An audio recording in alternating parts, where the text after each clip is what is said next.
to week 4, lesson 2 of the Store Manager Academy. Today's lesson is on C-level communications.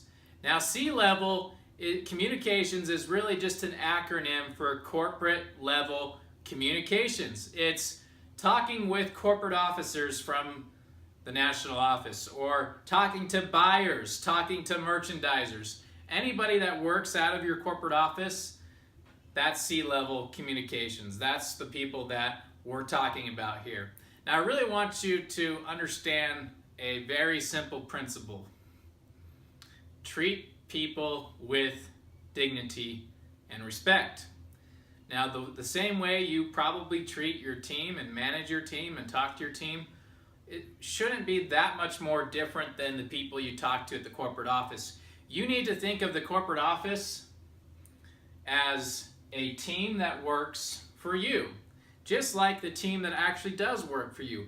They're there to support you. They're there to help you run your store successfully and profitably.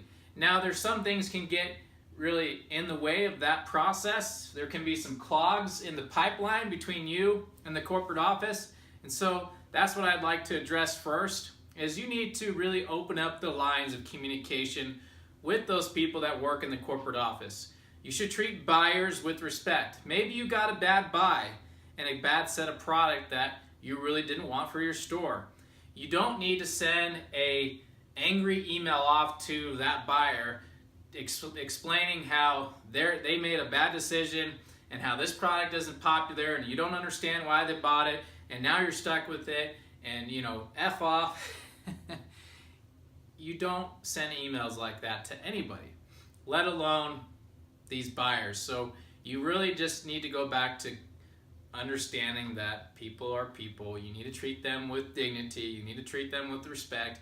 And you want that corporate team to actually work for you. You want that corporate arm to actually be a team that's behind you in what you're trying to accomplish. So what I'd encourage you to do is when you write an email about something, or when you're writing an email to somebody at the corporate office, you need to first proof it before you send it off, but you need to make sure that it's written in a professional manner, like you were having a conversation right here with me in person. That's the disadvantages of emails, right? Is people don't actually see you, they don't hear your voice in an email. So it can be interpreted in a negative fashion when really it was a positive email. So you've got to keep that in mind when writing emails. Follow some of those best practices of proofreading and putting yourself in the other person's shoes that are reading that email to make sure it comes across the right way. You also need to make sure you're not just replying all to a chain email. So when you get an email saying, hey, what do you guys all think about this? And you hit reply all and you really tell them how you think, it's probably not a good idea.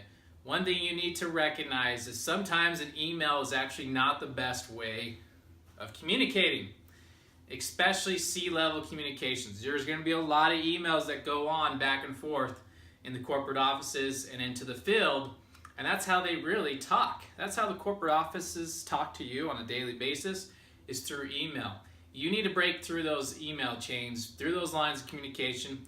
You need to start building up an actual rapport with those people in the corporate office. When you get an email, I'm going to challenge you. Instead of replying back to that email, look down at the bottom of the email and that person's signature where they have their phone number. Call them and say, hey, this is Steven. I got your email. I really wanted to talk to you about this. I noticed that we're getting ready for this big set, but I want you to take a look. I don't know if you have yet, but have you seen the SKU on Amazon that's in the same category that's just killing it? It's the #1 bestseller. Is there a reason why we don't have it, or is that something we can get? Man, that's going to be a great conversation compared to doing that email, because via email, it might sound like you're attacking that buyer versus on a phone call, they actually hear your tone of voice and your excitement, and then they go, oh yeah, Steven, we actually can't get that product. That distributor refuses to sell in the chain stores. Oh man, what a bummer. Well, hey, do you think I can go buy it privately and get reimbursed for it? Then you start up that dialogue. So again, don't always go to email as your C-level communications. You'll do a lot of it, and it's necessary, but at any time that you can avoid an email, phone calls are the best. Even in the busy corporate world, if you can get on the phone with anybody from the corporate office, you're going to build up a rapport with that individual that's going to last a long time. They're going to be in your corner. They're going to help you out. And you're going to stand out. How many other store managers do you think are calling buyers or calling merchandisers or calling the VP? Not very many.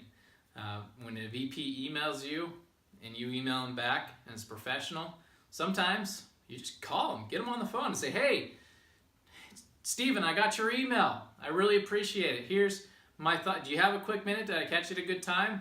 Great. Here's my thoughts on it. You are really going to stand out in a great way.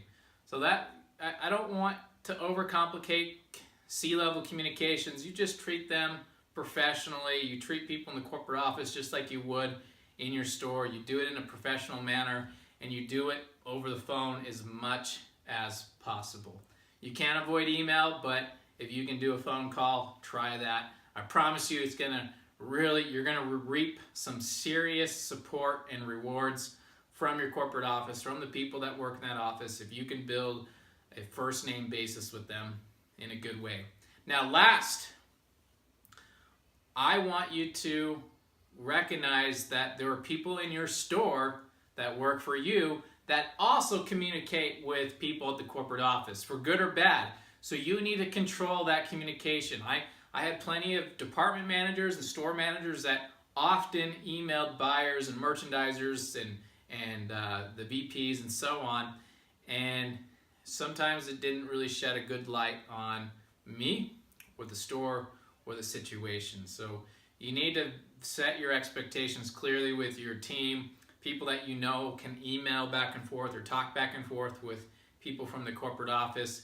If you're managing those people directly, you need to set your expectations on the same thing that we're going through. Proper email, proper communication, copying you on all communication, talking to you first as your manager out of respect. Hey, if you've got an issue with this program, come talk to me first before you go and email the program manager.